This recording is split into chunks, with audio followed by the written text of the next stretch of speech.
What is up, everyone? Welcome to the Fight Like Hell podcast. This is episode 82.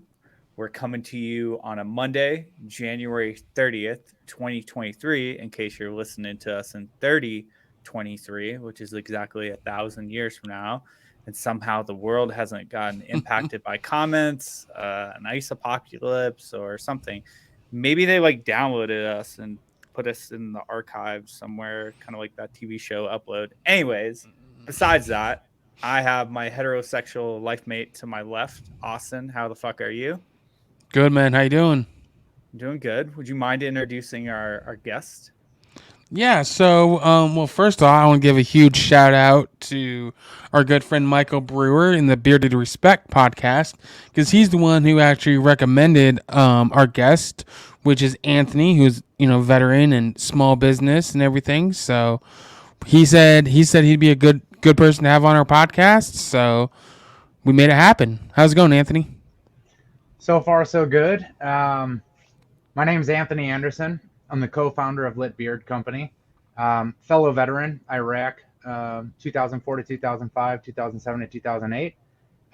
Going to talk to you guys tonight about me and another Iraq vet as we walked across the country, what we learned about the veteran community, veteran mental health, and of course, Lit Beard Company.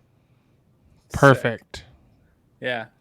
All right. Well, thank you for coming on our show. Thank you. Shout out to Brewer as well. Before we get into this podcast, let's go into some of our official sponsors. But before I hit our two official Okay. sponsors, So I don't forget it this time. I know.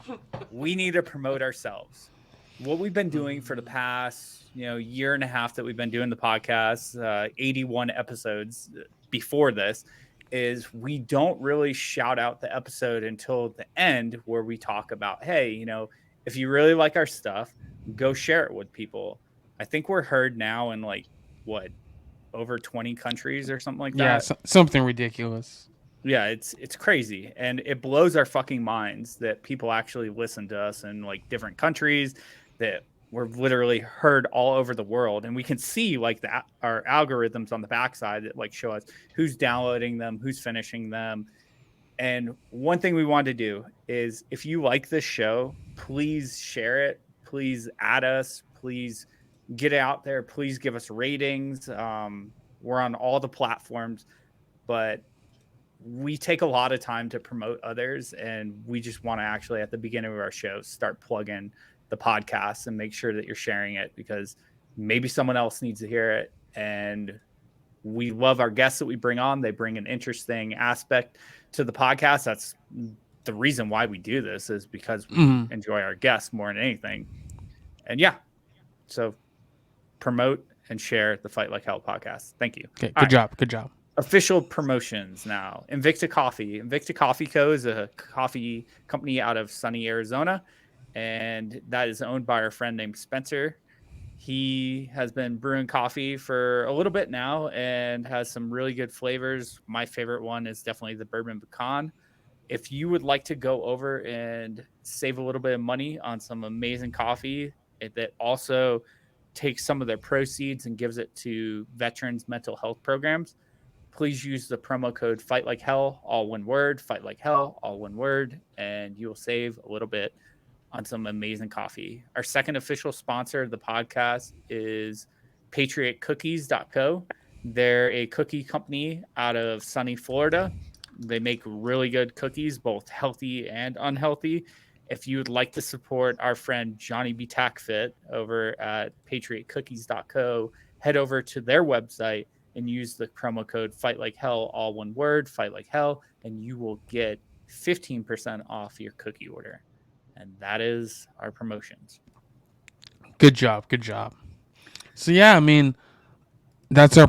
If you guys are interested in cookies or coffee, go check them out. Let's see. So let's get into weekend adventures. I mean, it's been almost 2 weeks since we've done an episode, so we'll get into. Yeah, we'll get into starting 2 weeks ago. What did you go do, Rob? Let's start off with Anthony. I feel like we should get back to him. We'll get into our stories here in a little bit. So, Anthony, what we like to usually talk about things that we did either the previous weekend or the upcoming weekend. which is kind of far away at this point, but still. Yeah. Anything you did interesting over the weekend or got coming up? Well, I usually stay pretty busy doing stuff with Lit. That said, many of my friends and myself are actively or about to turn 40. So the last several weekends, I've been attending some of my friends' surprise parties. Their wives have been putting on surprise 40th birthday parties. So weekend before last, my buddy Tom turned 40, thought he was going to a fish fry, walked into a bar full of friends. A couple weeks prior to that, my buddy Ben, think he thought he was going out on the town with his wife, walked into a bar full of friends and stuff like that. So last couple weekends when I'm not doing this, I've been surprising my buddies for their birthday. There you go. So what town are you in Wisconsin? Yeah, so I live about a half an hour north of Milwaukee in a city called West Bend. So if you're familiar with Wisconsin, you know that's southeastern Wisconsin. So like 17 miles to Lake Michigan, 90 miles west to Madison, and 30 minutes south to Milwaukee. So kind of tucked right in there. Okay. And these are a lot of your buddies that you like grew up with before Yeah. the military, or like a little bit of Yeah, both? so pretty much high school buddies. So when I grew up here in West Bend, it's basically I was born and raised here and lived here almost my entire life. But I went to high school in Milwaukee, so I drove down. I went to an all boys Catholic high school.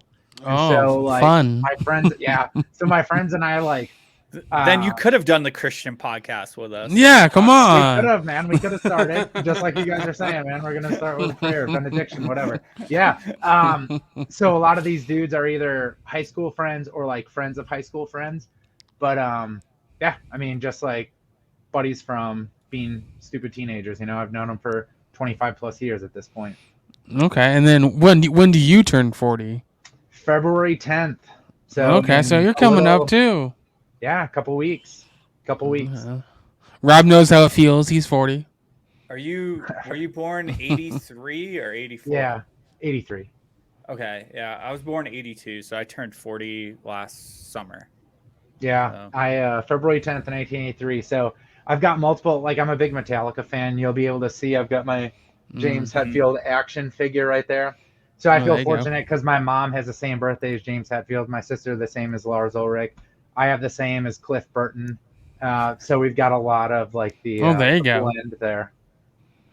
Yeah. You know, I still got beef with Metallica for taking down, what was it, LimeWire and Napster. Oh, yeah. Back in the day. Yeah, man, they've ruined my burning operations. Dude, so that's funny because, like, let me ask you, man, do you remember the first song you ever downloaded on Napster? I do. Do you remember yours? I don't remember it, but I remember it probably was rap or rock, because those were the two things I was listening to the most. Funny, because mine is kind of like a blend of both. Mine was Korn. Okay. Like Got the Life. Yeah. That's a great song.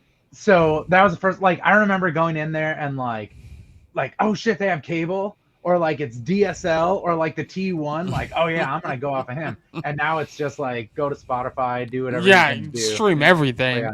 Yeah. But don't have beef, man. I went to subsequent to all of that, I went to a Metallica concert where it was like an outdoor 5-band kind of like outdoor festival.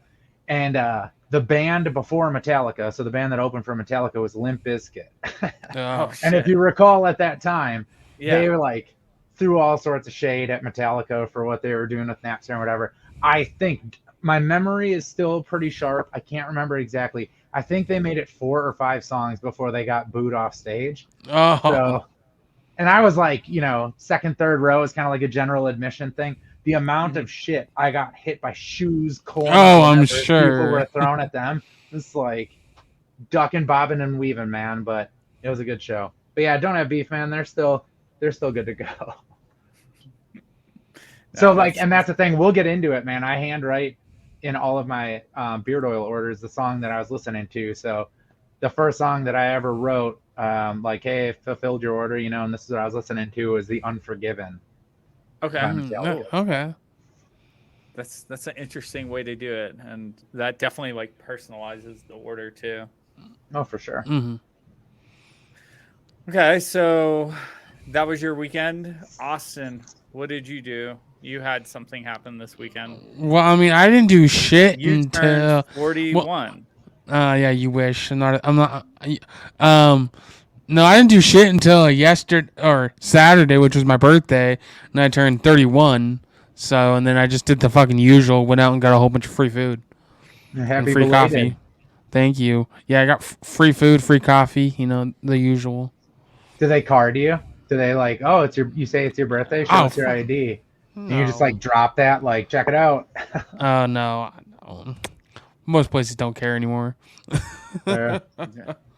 You just lie and just every week be like, Yeah, it's my birthday. You know, free food. every shift change. You know. Yeah, just make sure you get a different person each time. Yeah, it has to be shift change. You know. But yeah, I mean that's about it. I mean, did that, went to my dad's, hung out, and fucking that's about it. It's a great story. I know. And what'd you do, Rob? It was no, and talk about your wife spending your monies on your birthday. Oh, I mean I that's was on just the normal. phone, That's what I was happens. yelling That's at what happens you. when you're married. No. I was yelling at you. I thought it was bullshit. I That, like know.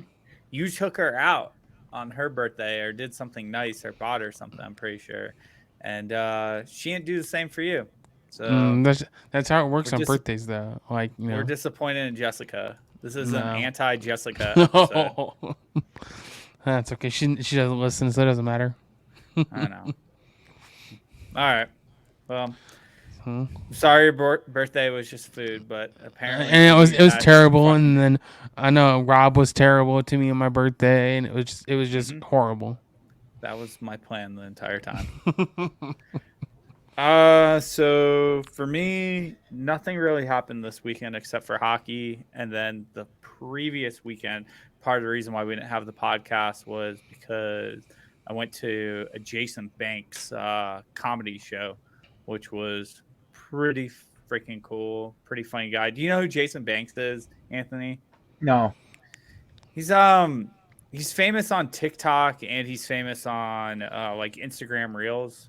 Okay. It's just like a stand-up comedian that does like these weird faces and stuff, and it was interesting because he uses filters to like do all of his stuff on Different social characters. media. Yeah. Yeah. So I was like, how the fuck's he gonna do like a live show? But Yeah. he did really good. It was pretty cool. Allie enjoyed herself. Allie's my service dog, and they gave us a little booth where Allie could like climb up, and she passed out and occasionally would wake up when people would like erupt in laughter, but she was so tired. Yeah, she's like, I don't care. Yeah, she didn't give a shit. But yeah, so that kind of catches up all of our weekends.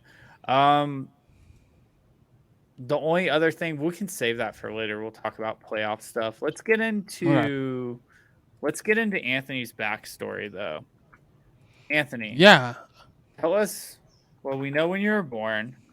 Tell us what your first memory was. Yeah, we want to know from the time you were born to today, like every So single 39 years old, and was it like 50 weeks old? You're 39. Yeah, like something old? like that. Something My like first- that. We need to know my every first- single detail. No. We need to know when you lost your virginity. We need to know everything.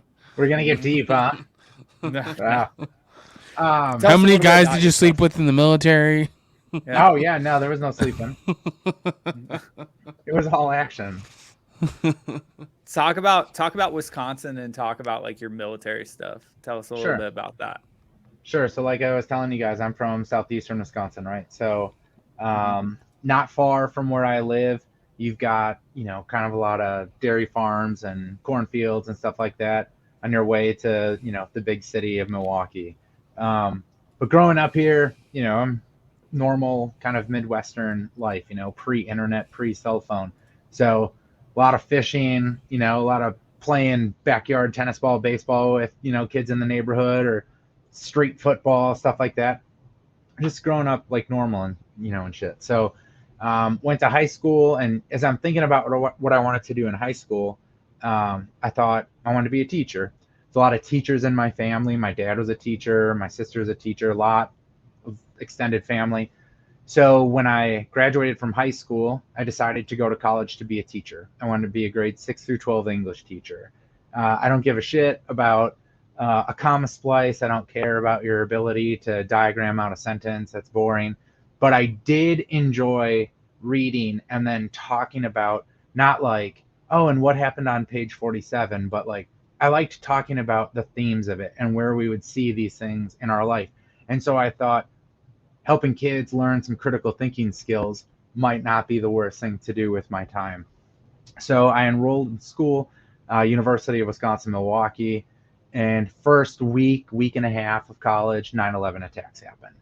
So I had thought, the first time I truly thought and considered about joining the military, I was 16. I'd thought about it as a kid. Like I remember the be all you can be, get an edge on life in the Army commercials. I remember watching the Gulf War kick off and seeing all like the anti-aircraft fire like on CNN and asking my dad like, what's that shit? You know, it's like reverse meteors. They're going that way. So like I had always kind of thought and held reverence for the military, thought about joining. So first week of college, 9/11 attacks happen, and I'm like, yep, you thought about it at 16. You went and talked to a recruiter. I originally I wanted to be in the Marine Corps, and I went to go talk to a recruiter, and he told me nothing good. He didn't say like you're gonna go around the world to go to these countries, you're gonna shoot these gigantic guns, you're gonna have these experiences. All this dude talked to me about was how they were just going to beat the shit out of me. Like we're gonna grind you into the dirt, you're gonna hate it, you know, but like I'm 16, like tell me some fun stuff. So I just kind of put it off. And then when the 9/11 attacks happened, you know, in school, I was like, I think this is probably, I need to go do this now. And so I finished my freshman year of college. I was super out of shape, man. I was like way out of shape. 300 plus pounds, like just out of shape.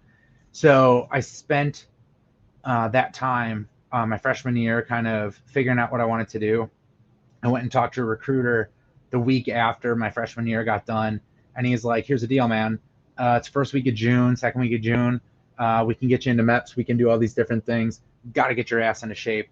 And so I broke my ass off for like 4 months, lost, I don't know, 60 pounds or something like that, 70 pounds. Went to MEP, you know, went through the whole recruiting process, said, I want to be in the infantry. Like, you sure you want to be in the infantry? Like, you seem kind of like you could do something different. And I was like, fuck that. When I think of what a soldier is, they're wearing a pack, they're taking orders, they're generally miserable, and they're carrying a gun and like, this is what's up. So that's what I wanted to do. But I also wanted to finish school. So my plan was I'll join like the National Guard. I'll be able to go to school, finish my degree, and then once I've got that, I can go into the military full time. Mm-hmm. So I enlisted in the Wisconsin Army National Guard, went to Fort Benning for basic training in February of 2003. And shortly thereafter, the war in Iraq starts. So it starts while I'm in basic. So you've got Afghanistan happening, you've got Iraq going, and it just kind of became a thing where it's like you knew you were preparing to kind of go at some point, right? Got done with basic, came home, did a couple drills, you know, in the National Guard. You do the 1 week in a month, 2 weeks a year type deal. Did that for a little under a year, and then I volunteered for deployment. Now, I don't know how detailed you want me to get into this, but for those of you not familiar with how this works, if you're a regular active duty, you deploy with your unit. Everybody's going la-di-da-di, everybody. In the Guard, it's the same way, but other states sometimes have deficiencies, vacancies. So they'll find people that are fine, and they'll pull them sometimes from their own state, other units, as well as other states. And at this time in 2004, they needed a lot of soldiers for Iraq.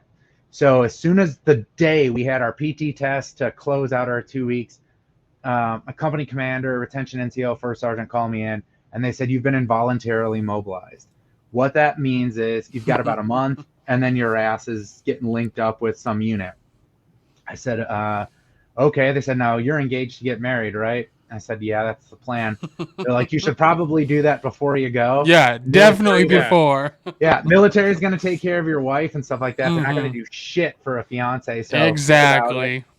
So I said, okay. Now, from where my armory was to where I had to get to go home, let's say it's 45 minutes. I call my old battle buddy from basic training who's living in Wisconsin, and his name was Mike. And I start talking to him, and he's telling me about his life is great. He just moved in with his longtime girlfriend. He's enrolled. He got into the college that he wanted. All these different things. I was like, oh man, that's dope. I was like, well, I just got involuntarily mobilized, so I was just calling to, see what's up. And he's like, oh man, that sucks, but I wish you, the best and stuff. I said, yeah, cool, man. Hang up. My unit calls me. They're like, hey, did you tell anybody that you're getting mobilized or whatever? Right. I was like, no, not really, like a buddy or two, but that's about it. Why? And they're like, we fucked up. See, like, we've got you're a specialist promotable, and they had you on paper as like an E2, so you have more rank than what it is that they're looking for. You're actually not. You don't have to go. And I was like, oh, okay, thanks, man. I keep driving. Hang up. 2 minutes later, my battle buddy calls me. He's like, I just got fucking involuntarily mobilized. Like, I gotta go to do this. And I was like, get out of here, man. I was like, okay, let me call the unit and just kind of see, like, I don't think you should do this by yourself. You got all these things going on for you. Let me see what's up. Call my unit. I'm like, hey guys, now you're taking my battle buddy from basic. Why don't I just volunteer? We can go together. They're like, you sure you want to do this? I said, fuck yeah, man. I've already started preparing for it in my mind over the last 30 minutes and certainly over the last several months.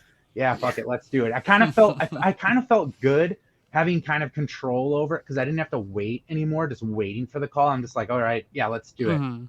So they go, okay, we'll take you as a volunteer. That's fine. 3 minutes later, my battle buddy calls me. He's like, you're never going to guess what happened. Some fucking idiot just volunteered. I don't have to go anymore. So I end up taking his fucking spot. And I'm like, all right, well, this is happening now. So that went full circle.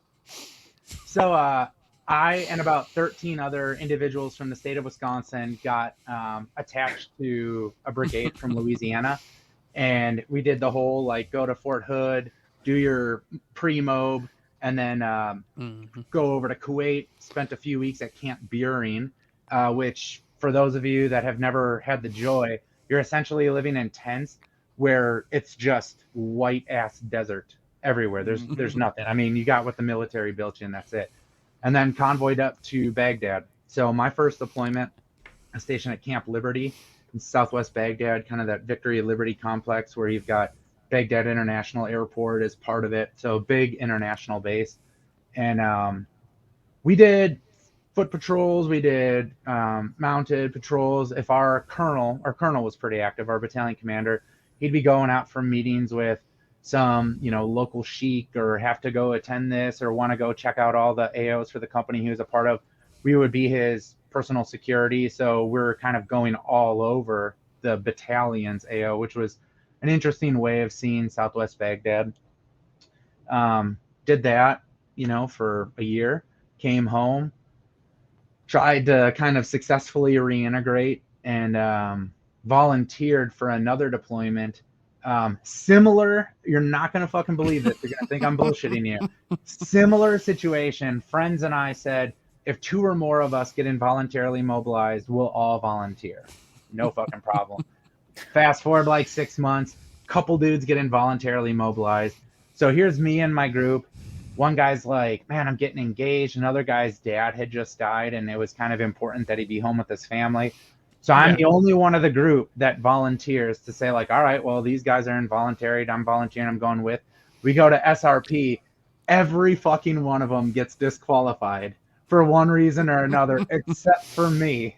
So I go again. Did you learn your lesson to not volunteer anymore? No, again, let's go back to time. I said I was in the infantry, so maybe I'm a little slow on the uptake. We're both infantry as well. So perfect. We get perfect. So if a third opportunity had come up, I probably would have been like, I'll volunteer again. Listen, motherfucker. Yeah. So But that's kind of how I ended up in Iraq a couple times. My second deployment, um, similar primo, go to Kuwait, and then I was at Anaconda in Mhm. Balad, so Yep. like half hour north of Baghdad, and then we did convoy escort.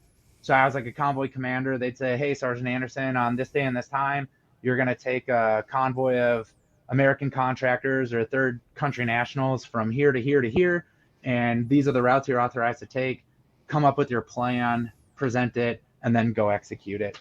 So that's what I Mhm. did the second deployment. So I went as far north as Tikrit, as far west as like between the western edge of Baghdad and I don't know, I think it's like a Ramadi kind of area, as far Yeah. south as back to Kuwait, and as far east as I think the city I think it was called like Bakuba or Bakuba or something like that. So it was kind of like a big diamond, I think was our unit's kind of reach.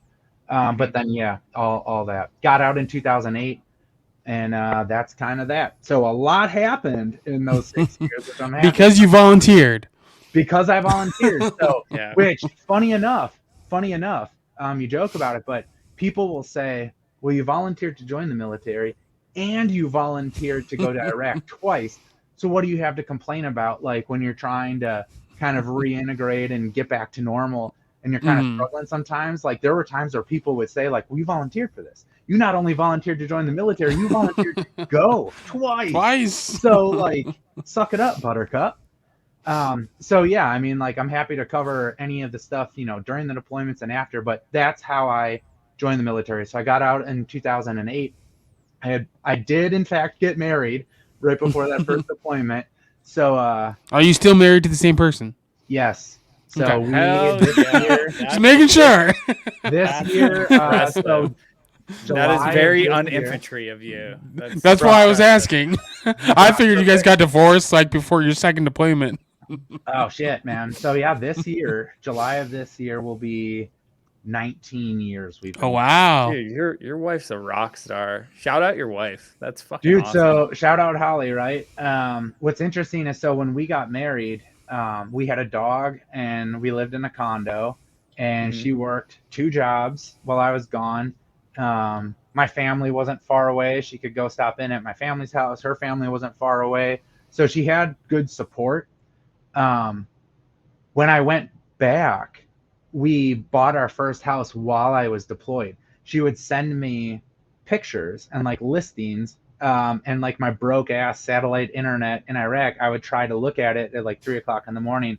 Went to the JAG, had them, got power of attorney to my parents, and so I came home on leave and bought a house and got a dog and didn't tell her.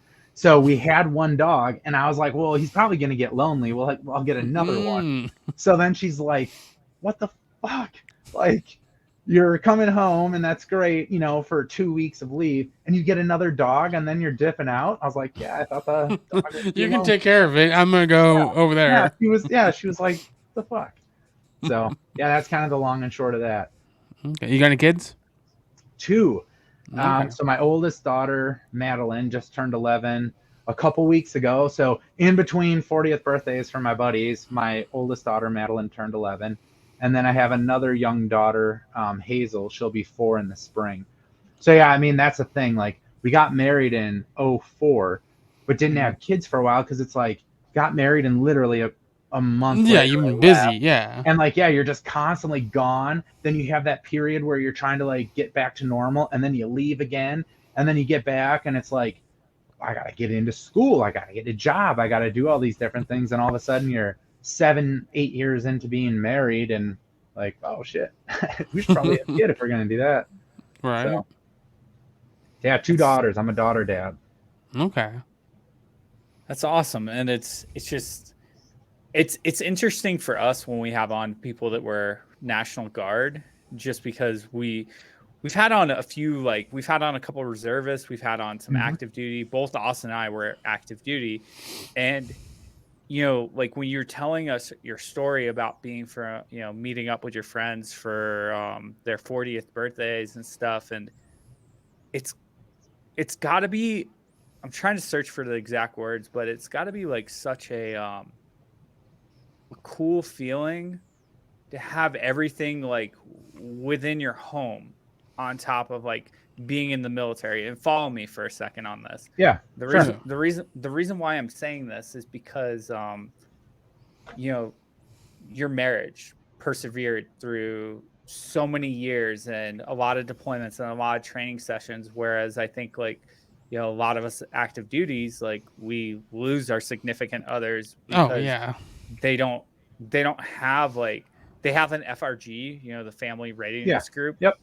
but it's different when you're not actually with your real family. So I wonder if like a lot of that plays into the fact that like you were in your hometown, you married someone who, you know, you kind of grew up with or had an extended relationship with, or you know what I mean, like you had the families there. Yes, but fun fact, from the day I met her to the day we were engaged was just 6 weeks. So Shit. I met her, got engaged after 6 weeks, and then we were engaged for about 10 months and Okay. then was doing it. So, like, yes, to your point, though, we grew up in the same town. We had the same kind of values and background and kind of Mhm. came from the same culture. And yeah, when I was deployed, like I said, my mom and dad were 3 miles this way, her mom and sisters were 2 miles that way. And so, yeah, the difference between a family readiness group and like blood A real family or family. married Oh family, yeah. And like fam and for friends that you support, grew up yeah, with. for It's support, all of different. that, for familiarity of your surroundings and just being able to cope with the stress and all that shit. Yeah, for sure. For sure. It's And on definitely top of different. that, like, you know, I went 2003, 2004, and Okay. you know, you were 2004, 2005, which I felt like Yep. was the start of the bigger and worse IEDs that started like having like more impactful catastrophic kills on vehicles, Yeah. high Those casualty rates, and those yeah, it just EFPs, they were starting exactly. near the end of my first deployment. So a couple, like my neighbor, their Humvee got hit by an EFP, Yeah. where they had cut out a piece of the curb and like rolled it in like plaster of Paris or whatever and put it back in there and used a garage door opener, like that Oh beat. yeah. So they were crafty little bitches, right? But that Mhm. that was just starting to happen, say the last 2 months of my deployment in '05. So late summer, early fall. Yeah, spot on. Yeah, it's just, I think like, and the other thing that I was gonna get at, you know, a lot of the bases you mentioned, some of those bases, I was on like a battalion recon and sniper team, and some of those places we actually were the first people on the ground to like secure that area. And going forward, they started setting up like little AT&T places and giving you like bullshit like internet, but the Yeah. communication back home fucking sucked. So like not being able to have like probably the best communication on your deployments, I bet it was instrumental towards the success of your relationship, where, you know, your wife at least had like a good support system back home in case she couldn't get in touch with you as readily as soldiers now that deploy, where they can use like a fucking smartphone and shit. Oh yeah. They have So to 10 that point times though, better. to that point on communications and being able to get back home, two things. First, with my buddies, same Mhm. dude, same cats that I've been seeing here the last couple weeks for their birthdays. I remember one time calling home to them. I was calling just one of them. I didn't realize they were all hanging out. So I was calling my buddy Adam, and it was what, an 8 hour time difference, 9 hour time difference, something like that. Something like So that. Were you it's using the an middle of the night. AT&T Yeah, AT&T phone card? yeah. So my grandma would put minutes on that phone card, Yeah, and yeah, let's say she'd put 1,000 minutes on that card. yeah. Yeah, but when you're in Iraq, it's good for like 90. 9 It's like minutes or the something like fuck. that. It's fucking Yeah, stupid. Yeah. yeah. Like they're just Oh robbing god. people blind, Oh my and then you're god. Yeah. standing outside this AT&T call center. You're going up, Mhm. and then you got to sign the roster, and they're like 30 minutes. You're like, fuck, I got like 5 calls I want to try to make in 30 Right. minutes. Exactly. Calls drop, and then of course you hear what, like when the calls drop, everybody's like, oh fuck, like, and just slams the receiver down, like everybody, you give it a couple minutes, it comes back up. But I called my buddy Adam one time, Mhm. just thought I was calling him. it would have been middle of the night for me, say 3 o'clock in the morning, 6, 7 o'clock at night for them. Call him, and all my buddies are there by fucking sheer coincidence. Everybody. They're passing the phone around, and I can hear them arguing in the background about which bar they want to go out to or where they're going to go that night. This one's got cheap drinks. This one doesn't card. This one's got better looking girls. And here I was just a couple hours away from going out on patrol in Iraq. And so while we were the same core group of buddies, we were doing this, we could still laugh and joke and bullshit, but like we began dividing. Like our life experience in that moment, like those cats were sophomore, juniors in college. Oh, yeah. I'm married, deployed. They're worried about which bar they're gonna go to. I'm worried about like, are we actually gonna fucking do the mission? Right. Happen? The second part about your being able to communicate home, I think that the ability to communicate home easily was a great thing, and I wouldn't want to take it away. But at the same time, it really created some complications. So, like my wife, I would chat her on Yahoo Instant Messenger or something, and she'd say, the garage door won't go down and I can't get a hold of the landlord. Can you try to get him? And so even the ability to easily communicate with her meant I had to constantly go back and forth between soldier deployed in Iraq, trying to make sure that I don't lose anything I'm signed for, get myself hurt or killed, get anybody I'm responsible for hurt or killed. I'm playing that role, but I'm also calling my landlord like, the fuck, bro? Like, why don't you? Right.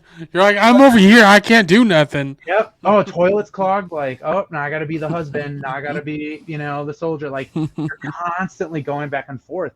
And like emotionally, that can be very exhausting as you're trying to focus on what it is that you're trying to accomplish. So, yeah, I think in some ways it certainly helped maintain my relationships and stuff. But sometimes it really added a layer of complexity where it's just like, fuck, it would be nice if I have to talk to you right now.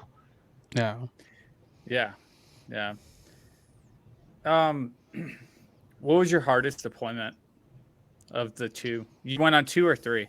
I went on 2. I went in 2004 to 2005, and then I went back in 2007, 2008 during like the surge time. So I would say the first one for a couple of reasons. To your earlier point, much earlier in the war, the insurgency was kind of happening, but at the same time, like organizing itself. So you'd get pockets of stuff. And so being in Baghdad, like it's the biggest city. I mean, shit's happening, like you're trying to maintain some measure of order, but I mean, shit is crazy. The first round of free elections where everybody's dipping their finger in purple ink, we're performing security nearby a polling station, or a voting station. Like shit was different. When I went back in 2007, sometimes our missions would take us back through or immediately near my old AO and take clips down to Camp Liberty and Camp Victory and stuff. And so I'd literally be driving down some of the same roads that just a couple years ago I'd be going down, and it was way different. Big ass, those 10, 15 foot tall T barriers. There's like Iraqi National Guard organized. They've got our old M1114s with different, kind of ghetto looking spray paint patterns on them and stuff. Like it was just very different. I would say my first deployment was the hardest one or the most difficult one because you're just a young man with no experience. You have nothing compares to being deployed. You can't say like, oh, that's like this hard part of my life. Like, no, it isn't. Like, you got to do it. And so you don't know how to cope with what it is you're doing. You don't know how to be competent. You don't know. You're just trying to take your training and not fuck up. Like I said, you win every day you're deployed if you do a few simple things. Don't lose anything, serial number that you're assigned for. Don't do that. That's going to be a fucking problem. Show up when they tell you to show up in the clothes they told you to show up in.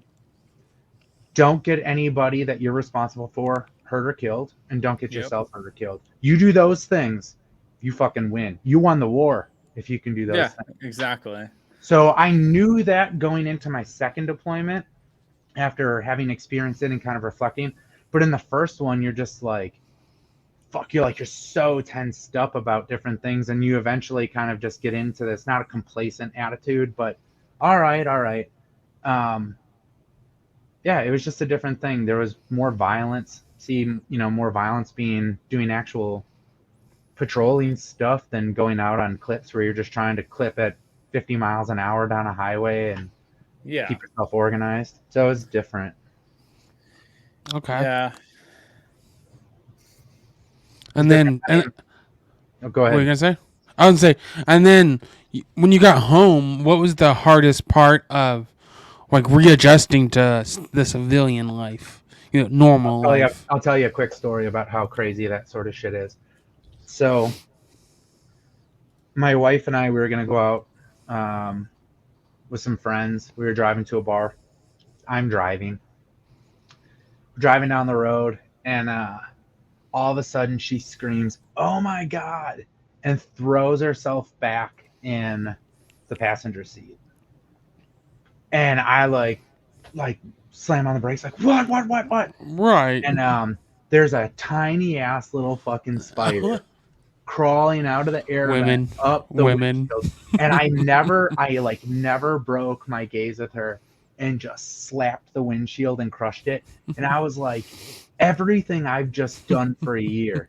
You're driving down the road and somebody starts screaming, "Oh my God," and throwing themselves back. Something fucking Something, something big is happening. Yeah. And so when you ask, like, what was it like coming home? There was a lot of trying to unlearn stuff, but also explain a lot of new things. Retrain yourself. Yeah, but at the same time, like, they're like, people are like, "Why are you doing this? Like, what the fuck?" And it's like, I don't know. What do you mean? I'm just being myself. I'm not saying about like hypervigilance and kind of different behaviors, but I was 22 years old, still young, and I'm seeing the world with a completely different lens. And so coming home with a new lens, you start to consider things differently, judge things differently, organize your time differently, organize your people differently, like all this shit. And so I think the hardest part of probably coming home and retransitioning was all the people that knew me when they would come see me. That's their last memory of me was before I went. And now I'm different. I have different experiences. And so they're having to learn who I am, and I'm having to learn who I am and who they expect me to be. And meanwhile, the war is still happening. And so I'm watching it on TV every day, and I'm looking like, do I know that place? Have I been to that place? Right. So like you're constantly preoccupied with something that's still 8,000 miles away. Yeah, because you have friends over there and people, buddies, and you're still associated with that part of your life, just not physically. Sure, but even if you don't know the person and you're watching TV and because you walking down the street, you're like, I know exactly what that fucking dude's thinking right now. And like that kind of becomes a preoccupation, like a distraction. So yeah, I went back to school. So after I came home the first time, I went back to school. I re-enrolled in school. So again, to your point about a difference with National Guard, you come home, you demob, you don't have to go to drill for 3 months. So you go back to your job, or you get a job or whatever. Well, I went back to school and I did a couple semesters of school, and I'm in classes where people are talking about the Iraq War. They're 19-year-old kids. They have no idea what they're talking about. Their neighbor's cousin went and told them X, Y, or Z, and I'm like, all right, But at the same time, it was kind of neat to like be on campus, and you see somebody walk around with one of those old black like fleece jackets that was kind of like you knew like, oh, that's a fucking veteran, like that's part of the issue, like that's the black, or the gray ones. Yeah, any of that, or the watch cap, or whatever. So it's just trying to like get back to normal. But I started after a few months. I started having like sleep problems. I could sleep for a little while, but then be up for hours of the rest of the day. So sometimes I would drink to try to like pass out to fall asleep, like just exhaust myself. So My wife would go to bed. I'd get in bed and she'd fall asleep 10, 15 minutes after she lay down. I'd get up, drink. So my old gamer tag back in the old Xbox Live days was Ice House Drinker. So take out the 30-pack Ice House and start pounding that shit to try to pass out.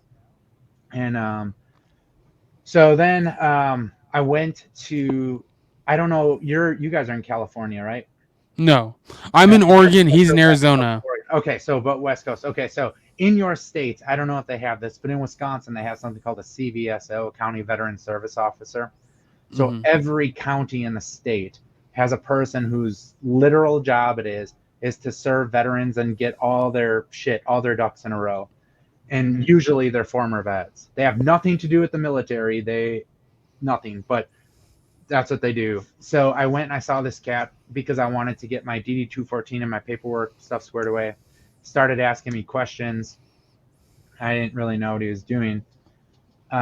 Answer the questions. And he's like, based on the answers you're giving me, I'm going to schedule some appointments for you at the VA. Do you care about that? I said, no, I don't care. I've never been to a VA in my life. I'm like, sure, whatever. He's like, okay, you're going to get a letter in the mail. It's going to tell you where to be, at what time, in what room. Make sure you're there. I said, okay. Went down there, answered their questions. Sometime later, I got a big ass packet of papers in the mail. Said, you have post-traumatic stress disorder. You have all these different things. I didn't even know what it meant. Because then I'm like, what the fuck is this? And I'm reading like what post-traumatic stress disorder means. It means I should have drug and alcohol problems. I should be in and out of jail. I should be abusing my wife, all these different things. And I'm like, well, that's not happening. But I started going to talk to a counselor at the VA and just kind of trying to get back to normal. But that part of me was always kind of like, and you guys will know, I'm certain you'll know how I feel when I say this.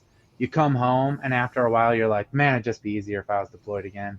Man, it'd be easier if I was back.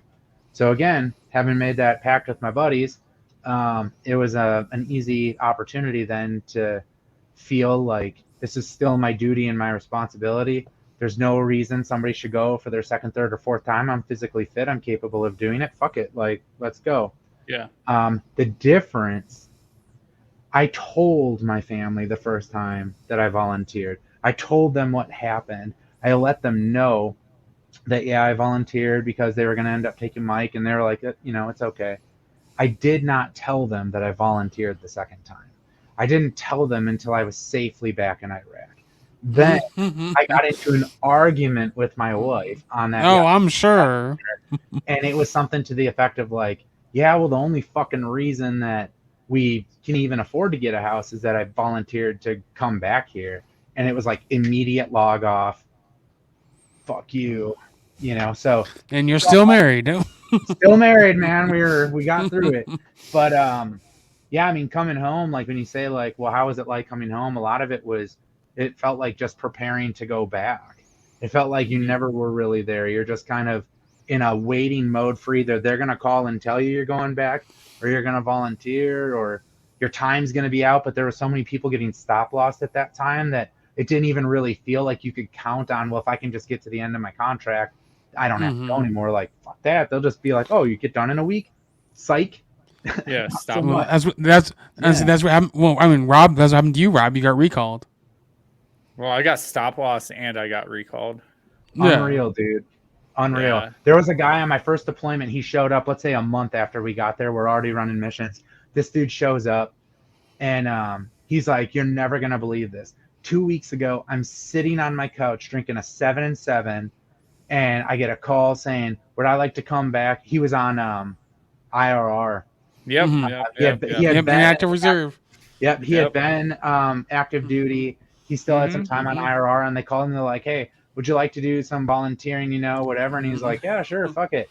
Literally 2 weeks later, he's in Iraq. They're like, cool, show up here. You got shots. You got, initial issue. You got all these different things. He's like, I thought I was going to like hand out flyers and shit. So. Fooled you. Yeah. Dude. So I served for like 3.5 years. My original contract was like 3 years. I got stop loss, but I was in a recon and sniper team, so it was only 4 of us. So I would have volunteered to finish out the deployment, even though like 6 or 7 months of my first deployment, I technically was done with my first year enlistment. I get Yeah. out, I go about 3 or 4 years out, and my local like National Guard unit contacts me and says, "Hey, like we're interested in bringing you into the IRR," and I'm like, I think I'm okay. And they're like, well, if you come in, you won't have to deploy. And I'm like, honestly, I'm not afraid of deploying. I just don't want to play fuck games with the Army anymore. I did my time. Like, I'm good with not going in. They're like, but this would be a good way for this. This would be a good way for that. I'm like, all right, do you guys even have like an infantry unit? And they're like, no, we don't right now, but there's another infantry unit that's in Orlando. So you could drive like a little bit further and you could be a part of them. And I'm like, if I join your regular unit, I don't know what the fuck they were. They were some sort of support. I'm like, does that mean that my blue cord can't be worn anymore? And he's like, yeah, that means that. I'm like, nah, fuck that. I'm keeping my blue cord. I wasn't a pogue. So fast forward 3 months left on my 8-year obligation. I am high as fuck one night, just smoking a bunch of weed, just enjoying life. And I get a letter in the mail. So I call like a girl that I was like dating at the time, and I'm like, hey man, like I got some sort of official document from like the president, from literally it was like from the White House, signed by Obama. And I'm like, I think it's serious, so I'm gonna read it to you. So like I'm reading it to her, I'm stoned out of my mind, and she's like bawling like 3 or 4 sentences in. And I'm like, what is wrong with you? Why are you crying? This isn't even about you. She's like, are you stupid? I'm like, no, I'm just really high. And she's like, they're recalling you. Like, you have to go back. I'm like, they can do that?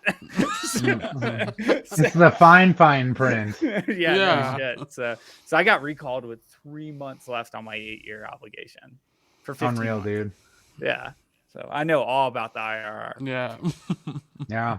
I mean, and so that was a common thing at that time. So yeah, the Guard, what's interesting is like the amount of deployments that were happening for guys, whether they're active duty, Guard, whatever. It was fucking crazy. So like in the Guard, you'd have 6 months of pre-mobilization training. My first deployment, I got like 30 days because the unit I was going or got linked up with, they were already like 5 months in, but guys like blew their knees out in training, getting off of, a vehicle or something. They're deficient of people. So they brought me on, and I basically was like, you're going to go do BRM. You're going to get shots. You're going to get your uniforms. You're going to do some kind of basically like broke ass exercises. Like, can you pass a PT test? Can you do, I think I got 5 drug tests while I was at Fort Hood. It was like, they were just trying to find people, but I'm like, why are you sitting here taking people and then piss testing them nonstop? Like, I haven't melted a cup yet. I just did this 2 days ago. All right, let's. They got to make sure that every night you don't go home and smoke, like it's going to disappear in the morning. But we were living in these barracks, like just transient. Like the guys whose barracks they're first cavalry dudes that are deployed. So we're just there, kind of going through. I mean, it was quite ridiculous, and there was several people that were in some way, shape, or form kind of recalled. So this would have been July, August-ish of 2004 at that particular time. And then when I went back in 2007, it was still a lot of times where National Guard guys would deploy a lot. They'd either volunteer, or it was kind of like one of those ways of, you can only deploy, these big ticket divisions so many times, brigade over brigade. So one's deployed, one's preparing to deploy, and one just got back. So you're backfilling them with Guard and reserve units. So where I'm at in Wisconsin, it's not an active duty state, right? We don't have big military bases and stuff like that.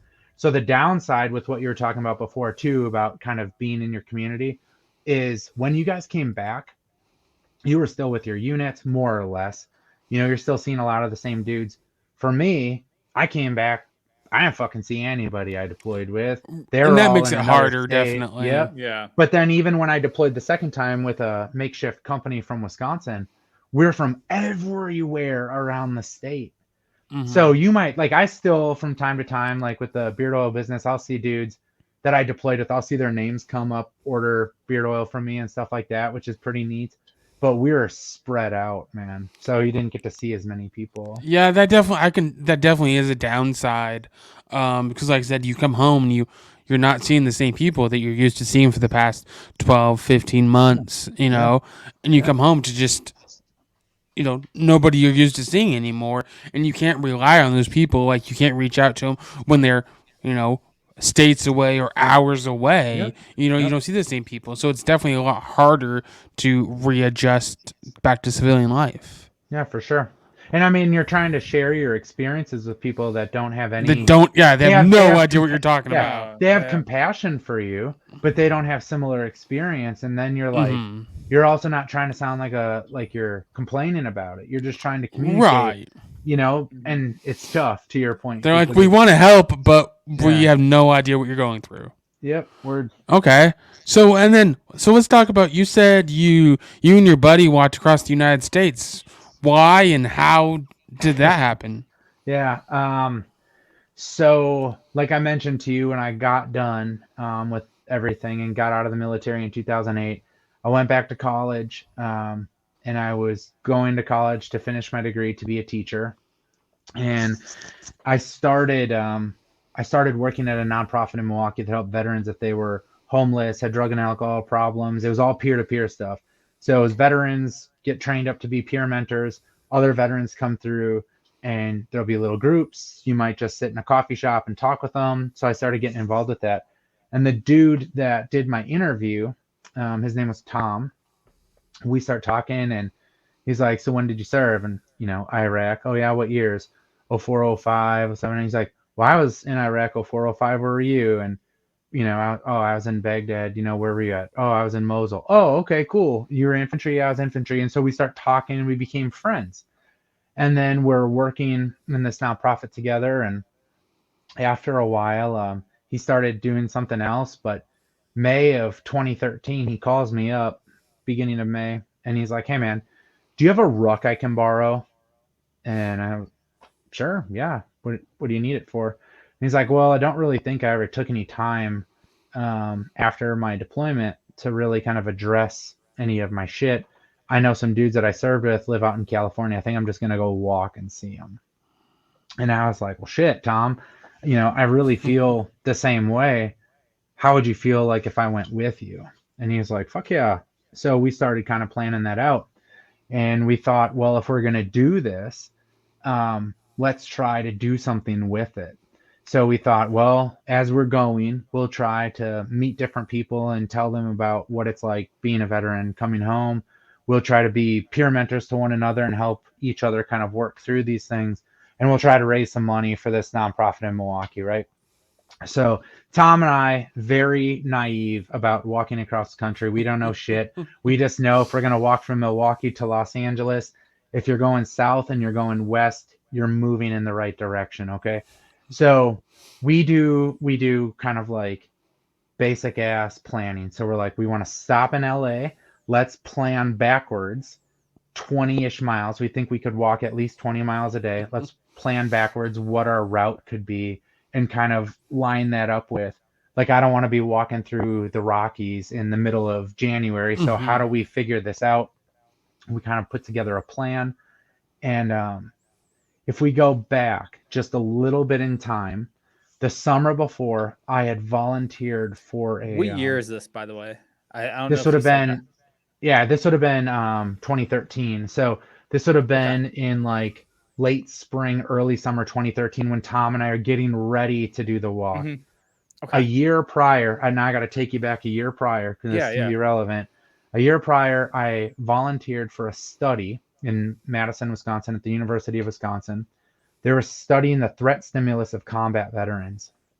And so, two criteria: you had to be a combat veteran. You come in, you have all the interviews, they ask you a whole bunch of questions, and you couldn't have any metal in your body. If you made those qualifications, you came in, and they would put you in an MRI tube for about 2 hours at a time. You'd be laying on your back, looking up at a screen in the MRI tube, and you would either see a yellow clock or a blue clock. And I can't remember exactly which one it was, but let's say the blue clock meant you would not be shocked. The yellow clock meant you might get a shock when it ticks down. And so you'd be looking up at this screen as the MRI is doing its thing, and like, boop, there's a blue clock, and I'd watch it tick down, and they'd just be doing it, and maybe it'd do blue 5 times in a row, but then a yellow clock, and I knew that I might get shocked with the electrodes on my wrist, and so they would monitor how my brain reacted to the perception of a threat. As a result of being a part of that study, I got invited to do this mental health, mindfulness meditation, veteran focus thing through a group called Project Welcome Home Troops, where they brought these instructors to the University of Wisconsin, and we went through this breathing mindfulness course to help deal with stress and anxiety and all these different things. And when I got done with that, the organization asked this guy to interview the veterans that had gone through it. His name was Michael Collins. And so Michael was a documentary filmmaker from New York. He came to Madison. He interviewed the veterans that were a part of it. And we're like, all right, peace, man. He was doing something for that organization. All right. Back now to Tom and I are beginning to organize that we're going to walk. And I get a call from this cat, Michael. And he's like, hey, Anthony, I don't know if you remember me or not, but I interviewed you when you got done with that breathing course. He had seen a video that Tom and I put out on Indiegogo where we were trying to raise a little bit of money to help sustain the walk. He saw that and thought what Tom and I were doing was really interesting. And he's like, I fucking know that dude. I have his phone number. I have his email address. You know, I'm going to reach out to him. And so he's like, if you recall, I'm a documentary filmmaker. How would you feel about maybe turning what you and Tom are doing into a documentary? Tom and I were pretty dumb. So we were getting GoPros and trying to film ourselves. And we're like, we can fucking do this. But now all of a sudden you've got like a real dude doing it. And we're like, yeah, hell yeah, let's do this. And so all summer, as Tom and I are planning and preparing and walking and figuring out where we're going to go and how we're going to do it, we're talking with this dude, Michael, who's in New York City. And in the beginning of August, so now Tom and I, we're going to leave Labor Day weekend. So August 30th, 2013, we're going to leave. Michael and a producer came out to Milwaukee, and they spent 10 days between me and my family and Tom and his family, kind of interviewing us, interviewing our parents and stuff. And the last day, they're like, okay, look, fellas, you give us the access we need. Your stories are compelling. We think what you're doing is really interesting. We feel really good about this. How do you feel about working with us? You know, and it's thumbs up all around. They're like, baller. We're going to go back to New York. We're going to get a bunch of equipment. We'll come back about a week before you go. We're going to start doing this shit. Like, let's rage. And so Tom and I put together our last plans, and we're rucking across the country. So big ass rucks. You know, we've got what we're going to need. But we went very militaristic. And so what I mean by that is we fucking packed way too much in those rucks. If we knew we were going to need cold weather gear in 3 months, that shit was in that bag. If you needed something once, it was in that bag. Bro, I had the my what if shit goes out. Like, and so God. I remember the night before we started walking. Hey, two is one and one is none. Dude, word. So I put my ruck on, stood on a scale. My ruck was about 80, 85 pounds. And I was just like, fuck, man, that's going to be heavy. So the day Tom and I leave, it is, no exaggeration, no hyperbole, it is the hottest weekend all year. It is, of course, it is flaming black walls of hell hot. Super humid. We have this send-off ceremony. A lot of veterans came through, wished us well, things like that. And we start walking. And this whole summer, practice walking, we're fine. We get 3 fucking blocks in, and Tom's like, bro, I think I got a blister. And he just tore his heel up. So we had anticipated walking 20 miles that day. I think we got in about 10, but we're just beat. Shit. We spent the first night at my buddy's house, because we're still like literally in Milwaukee. We haven't even haven't made it far yet. Yeah, so we end up staying at my buddy's house. First thing we do, I take that backpack and I'm like, need it, not till later, need it, not till later, and just start stripping this down. My wife comes through that night, and Tom and I organized all of our stuff into these different boxes. And I was like, in the future, I'm going to call you and say, I need these boots or whatever. They're going to be in these boxes, and you're just going to ship them to where I tell you. And she's like, okay. So she took all that stuff home, and Tom and I kept walking. We walked across What did you get your Wisconsin. weight down to after Oh, that? yeah. Like, So, yeah, I'm interested in that. yeah. So funny enough, remember how I told you, like when I wanted to join the military, I was a big dude and I had to lose a bunch of Yeah, weight yeah, to do yeah. it? Okay. Now I went back to being a big dude. So when I started walking, or when Tom and I started talking about walking, I was probably 360, something like that. I was a big that cat, pre-military, that DD 214 weight. Yeah, man, that shit was back. It was back with interest. So I spent that summer getting in shape, and when we started walking, I was probably like 315. So started that. Now people are fucking shocked that walking all the way across the country, I probably only lost like 15 pounds. I'm still like around 295 when we But got how much done. are you eating though? Insane amounts. That's So why. I budgeted $100 a week for food. Think about this. It's so stupid. Go into a gas station, buy a bag of beef jerky and a Gatorade, yeah. $12. 12, that's pre-inflation prices. So $12 just for that. So like Tom and I didn't always know where we were going to stay. We didn't know anything. So Austin, let's say you hear that we're coming through your town, you reach out, you're like, dude, I'm a vet. I want you to stay at my house. Say, great, man. We'll come through. We come to your house and you're like, dude, I'm making burgers, I'm making pizza, I'm making whatever. Whatever you put down, we didn't know for sure where we were going to stay the next day. So you're just scarfing that stuff up. And then when you're out, like we didn't know where we were going to sleep a lot.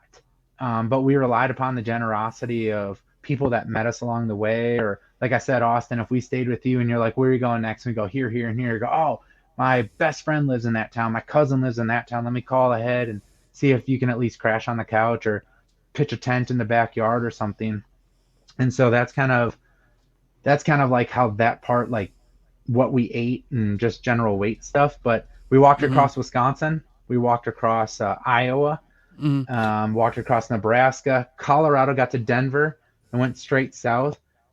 Went through Colorado to New Mexico, then hit up Old Route 66 and went across New Mexico, Arizona, northern Arizona, crossed into California in a town called Needles, walked across the Mojave Desert, came out of that like around Barstow, and then approached LA from the north, came down through, and then ended at the Santa Monica Pier. Okay, so you must did you walk through the Grand Canyon or did you go around that? We walked through like the Flagstaff area, and so while we were there, it was around Christmas time. So they had snow. Yep. So Tom's mom and dad, and there were definitely like when we were in Colorado, there was places with snow and stuff like that. Actually, when we got to Pueblo, it was 70 degrees, and the next day it was 4, and then winter just hit. But while we were in northern Arizona, Tom's mom and dad actually came to see him for Christmas, and so when it came to like the Grand Canyon and kind of like Sedona and some of those areas, they were a little bit off the path, but we were able to then kind of get up that way and kind of see it and stuff. But the hardest so Rob lives at the Grand Canyon. Oh, for real. So nice. his backyard's the Grand Canyon, so that's why that's amazing. Asked. Yeah, that's amazing. That's amazing. Painted Desert was beautiful. Painted Desert would be right around where Rob lives then. Yeah. That was really neat. And you made it through Sedona and everything. And then what was your pack weight at that time? Well, when we left Milwaukee, it was like 80, 85 pounds, and I stripped it down then. Right. So I'd say it was always between like probably around 50 pounds, 40, 50 pounds. Because you've got your gear, but then you've got gallon of water, a couple canteens. But still, I mean, all that bullshit. 40 to 50 pounds compared to 80 or more is a huge difference. Was massive. And so here's like knowing what I know now. So like I told you, we didn't know often where we were going to sleep. So you have to be prepared to sleep outside. And so when we slept outside, we'd sleep in ditches, we'd sleep in cemeteries. Like you'd get out into kind of these like country areas of Nebraska, and they'd have like an old country cemetery or something. You'd find it, you'd pull it up on Google Maps and be like, all right, well, we got to get there, and we can just throw our sleep mats out and go to sleep. But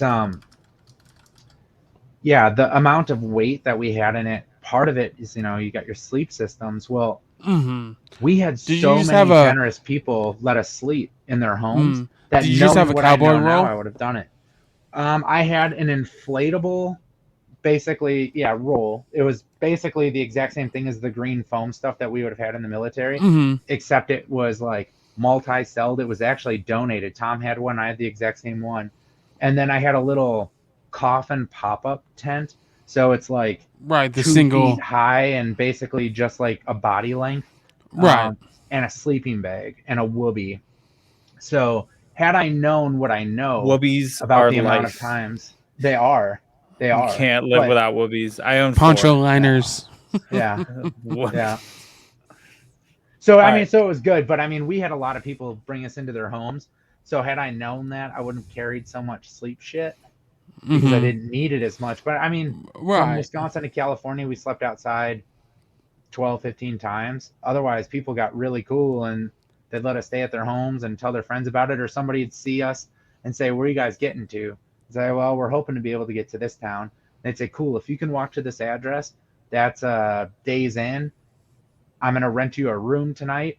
So just show up. It's paid for. Just walk to that Oh, that's cool. location." And so people try to take care of us, which was nice then as we're letting our friends and family know how we are. But then, of course, the film crew, they're with us for like a week to 2 weeks at a time. And then they would leave to go back to New York, write another grant to try to get more funding. And while they were gone, we would use those GoPros to film ourselves. They'd come back, we'd give them all of our SD cards. They'd download that onto their massive hard drives, and then they would just film, and they would catch everything we were doing. Okay.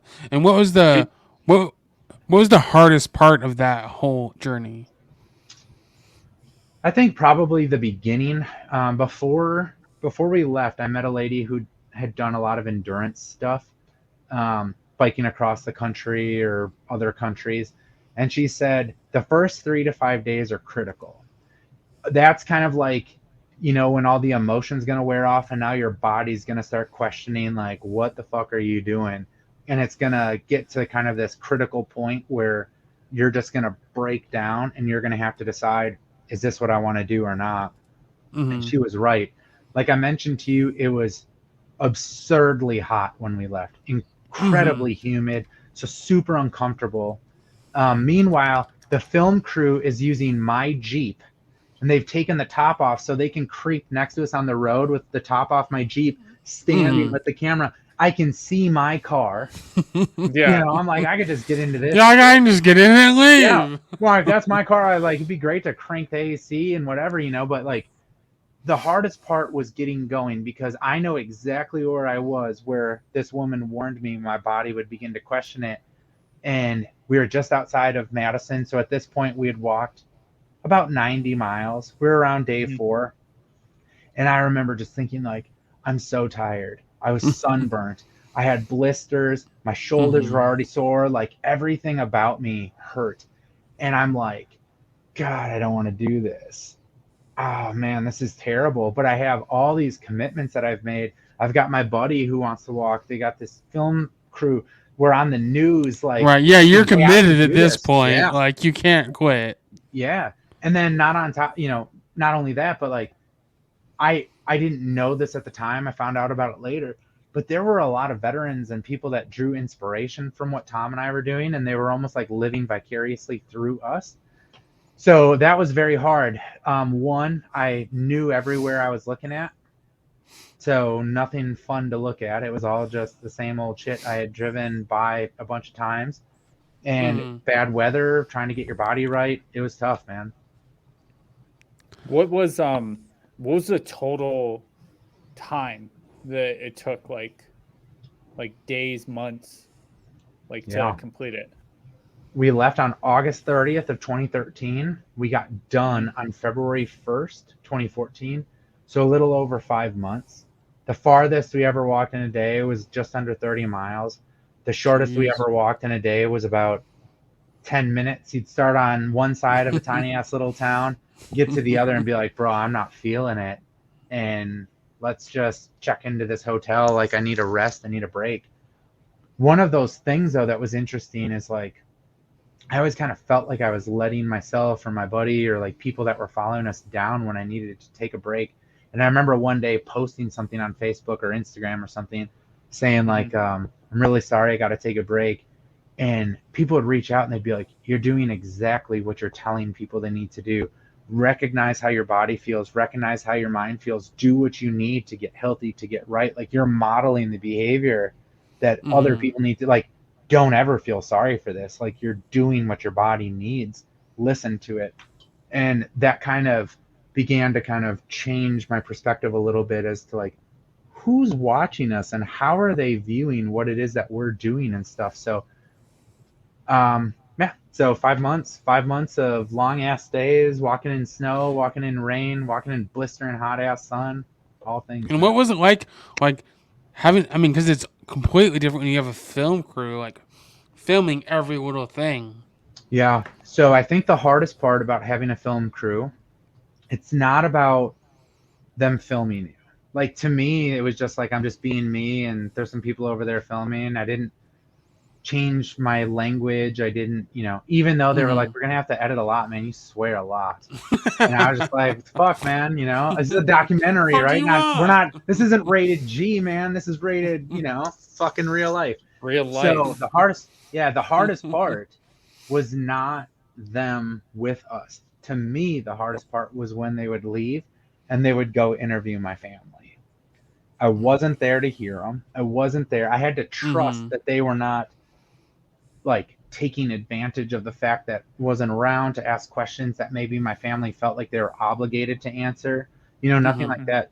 So the hardest part of the filming was kind of building trust with them. But once you realized, like, they're solid cats, like, they're good dudes, they're not trying to exploit you, then it felt a little bit better. And then in that case, the hardest part really was like, there were times where they would say, we have to be able to get this shot. And we went a little bit ahead and we saw this area that if you guys leave about 6 o'clock in the morning, the sun will be coming up. And we think that that would be a really cool shot of being able to capture you and Tom walking. Say, all right, we'll do it. I don't want to leave at 6, but fine. So inevitably, what they want you to do is walk this path, but it's like a hill. So you walk it, you get all the way to the top, and they'd be like, cool, hustle back down. We got to get the approach. So we got the side, but can you? And I'm like, so, all right, well, I got 25 miles to walk today. They didn't do this often, but from time to time. I was gonna ask you how many times you had to reshoot something. Not often. Like, it was documentary, so nothing was like staged. It wasn't like, now cry and you console him, like nothing like that. But it would be like, we need Brokeback Mountain on top of this. Start banging. Start fucking. So nothing like that. But just kind of like, hey, we got this shot. We'd like to be able to get it from a different perspective. Can you do that stretch again? And sometimes too, I mean, let's be real. You get done walking 25 miles, you're physically tired, and then they'd be like, well, we're here for 2 days. Anthony, we need some time with you. Tom, we need some time with you. Anthony, when we're done walking today, can we interview you for a while? And you're just like, fuck. Like, I just want to I guess. I can't say no. I mean. But, yeah, I mean, it was good having the crew, because one thing that I didn't anticipate was it added a measure of credibility to who we were, because from time to time people would think, like, because we let our beards grow, we let our hair like, grow. Who's this random guy just walking? Yeah, I mean, there were literally people that would call the police on us because we'd be coming through and they'd think we were just like bums.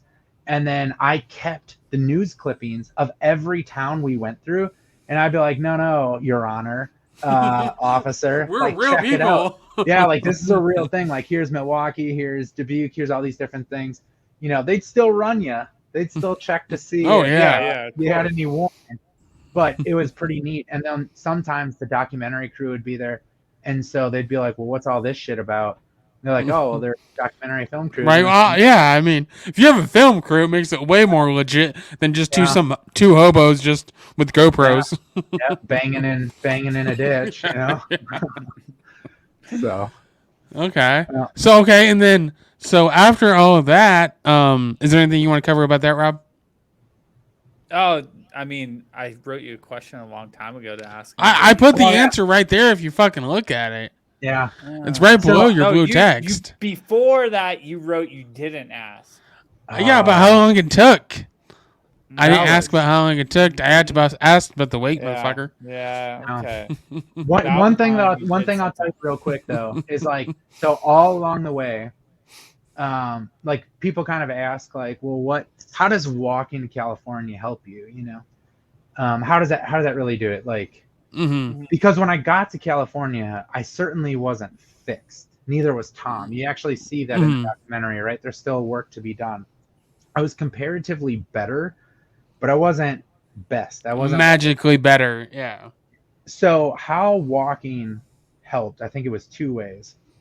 One, when you're not feeling great, when you're not in the right headspace, you have a lot of energy to resist things. So why do I feel the way that I do? I feel this way because of the government. I feel this way because of my douchebag neighbor. I feel this way because my wife keeps bitching at me. You have all these different things. You have a lot of energy to resist thought. It's just all automatic reaction, right?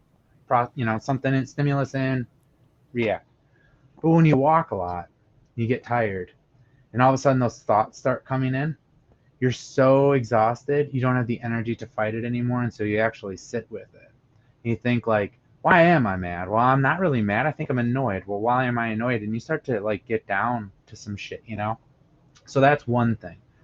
The second, you meet people. So there's like a saying that's like, if you put enough monkeys and typewriters in a room, eventually you get Shakespeare. Like just by virtue of the monkeys slamming keys, like they'll write to be, or not to be.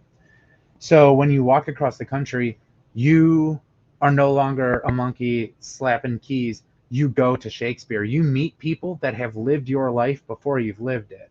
And so they'll be like, remember how the military tells you you're not a unique snowflake? You remember that shit? Okay, so here's the path you're on. You know how I know this is the path you're on? Because I was on that path 20 years ago, 10 years ago, 5 years ago. And you meet enough people that you start to gain new knowledge, but at a rapid pace. So I got 5-year, 10-year, 20-year, 25-year, 30-year shots at my life if I didn't take action now. And they gave me whole new perspectives to consider my life, my actions, my decision making. And so all along that way, that's the two ways that I think the walk really helped me prepare for what I needed to do after. Was it really gave me the time to think about and sit with my thoughts, but also meet people that could give me tons of advice and experience to feel and see things differently. Okay. No, I mean that 100% makes sense. Different perspectives is huge on doing what you're doing and why you're doing it. For sure. Where was your favorite area, or like top three? Oh shit, man! I'll I'll tell you right now. Basically, from Denver through Monument, Denver through Colorado Springs, that section, we had just walked across Wisconsin, Iowa, Nebraska, and Northwest Colorado. So a lot of flat pasture. They had already cut down the cornfield, so a lot of corn stubble and like bean field stubble. So not a lot of picturesque shit. But you start approaching the Rockies, and you see that black line, that haze in the distance. Well, by car, you're on them in hour and a half. On foot, you're anticipating it for several days as you're coming up, and then all of a sudden you're like, holy shit, and like you're in Denver, and now you're walking along kind of the front range, and you're looking at snow-capped mountains, and it was beautiful. And it was a really nice Denver was kind of the halfway point. It was about 1,200, 13-ish hundred miles. Mm-hmm. So it was a nice way to say, like, damn, we should have just planned this shit to end in Denver. But it was a nice way to kind of see something new and cool vibes, cool people. You know, it's neat. Okay. And then how many miles was it total? It's about 2,700 miles. Okay. So And it then was a long way. what's the name of your documentary? Almost Sunrise. You can find it on Amazon Prime. Okay. That's we'll link it in our show notes so people Perfect. You'll see clips and shit like that on YouTube. Tom and I have gone around the country. Once the documentary was done, it broadcast on PBS on a series called POV, Okay. and then it also went around to different film festivals. And so if you look up Almost Sunrise documentary on YouTube, you'll see different clips. You might see Tom and I talking or giving interviews at different times. But if you want to watch the full movie, just check it out on Prime. Okay, yeah, that's awesome, man. Like I said, we'll definitely put it in our show notes so if people want to go check it out, they can. Yeah, for sure. And then let's get into I'm gonna watch it. yeah, and then let's get into the company. Like, Sure. why'd you start the company? How'd you start the company? Sure. Before I tell you that, can I just tell you one other thing? Can I give you a spoiler alert on the film? No, how dare you? No, of course. Okay. We live. We Oh, live. We made it. Darn it! Darn it! we I was made it. hoping. I was hoping. I was hoping So you like quit halfway through and like So if at broke a any leg point- or. yeah. If at any point you're like, I wonder if that dude lived. Yes, Right. I live. All right, so Lit Beard Company, how did that work? Okay, so a few years back, I'm talking to the buddy Mike. I was working at the time for a business in Houston, and my family and I had come back for Christmas here to Wisconsin, and I went over to go see him, and we started talking about beard oil and beard oil companies and stuff like that. And so we thought, like, well, this is interesting. Like, maybe we could make our own. And so I would fly back up to Wisconsin every few weeks, and we'd tinker around with different beard oil kind of components and try to make a blend. No fragrance, just like, how about the oils that'll make your face feel good? And so we would make them and hand them out to friends and get feedback, right? I mean, what's the best way of doing this? Just like getting, honest reviews. So once we dialed in what we thought was going to work, now you're thinking like, this is where they have their magic moment. Well, then fucking COVID hit, and Of like course. everything in the world shut down. And this is probably the biggest mistake, is like you kind of slowed down. Well, shit, again, hindsight being 2020, everybody growing COVID beards and starting their own little businesses and telling everybody like their best banana bread recipe. We should have just hammered down. Oh yeah, full speed ahead. Word, but we kept building it and tinkering and stuff like that. And so Lit Beard Company is Wisconsin-based, veteran-owned wax dip beard oil business. So I'm the primary owner of the business. I've got a couple buddies that help me like on the technical shit, like, because again, if we go back in time, I was in the infantry, so I know some stuff, but I don't know how to do all the stuff. So Wisconsin-based, veteran-owned, wax dipped. So I dip every oil in wax. So this is the newest one. This is the newest one. The scent is called One. It's sandalwood and spice cider. So it's inspired by my favorite Metallica album, And Justice for All. So you can kind of see the artwork and stuff like that. But you can see behind me all the different scents that we've created. So started doing that. And one of the things about Lit is I donate $1 from every sale to Project Welcome Home Troops. So Project Welcome Home Troops, as I mentioned, was the group that I did the power breath and meditation course with. And then you see them. Tom actually goes through that course after we get done walking to California. Completely changed his life. He became essentially like a yogi. He'll teach yoga, meditation, mindfulness, all sorts of stuff. He lives out in Ojai, California. He's a solid cat, man. But so I donate $1 from every sale to Project Welcome Home Troops. And so the motto of Lit Beard Company is, fuck razors. So every order, you get a couple raffle tickets in, And then in this area right here, I personalize, I handwrite a note to the person. I let them know what song I was listening to while I made their order. Do all the stuff right here. You can see this is kind of my workstation, so different t-shirts and stuff like that. But so over the course of the last 3 years, with a dollar donation and a couple cool people that have matched, we've been able to donate $25,000 to Project Welcome Home Troops, just under 25 grand. My goal this year is a $10,000 donation from Lit straight up. That another dude that I served with in Iraq on my second deployment, he's also a small business owner and kind of veteran entrepreneur. So he said, "All right, Anthony, if you can get $10,000 of your own money, I'll match it." So I'm pushing right now. So if I can get 10,000 new orders this year, that's $10,000 that would go, and then he would match, and then hopefully we'll find somebody that can match our combined sum. But yeah, every day, man, I have a regular 9 to 5 job. I get up in the morning. I go work for a Pro 2A organization here in southeastern Wisconsin. And I come home and I put in about 5 hours of work every night on Lit. And then on the weekends, another 10 or 12 on Saturday, 10 or 12 on Sunday. So I occupy a lot of my time. But it's a real thing. We're doing good. We're growing. It exposes me to a lot of really cool dudes that are out there that appreciate that we use Lit to support veterans and their families. I think veteran mental health and kind of their happiness and kind of healthy reintegration is incredibly important. Oh, yeah. So I make sure that everything that we do, we're trying to educate people. So on days of reverence for the military, I'll post and I'll let people know like kind of what the experience was like, from the veteran side, or kind of shout out different people.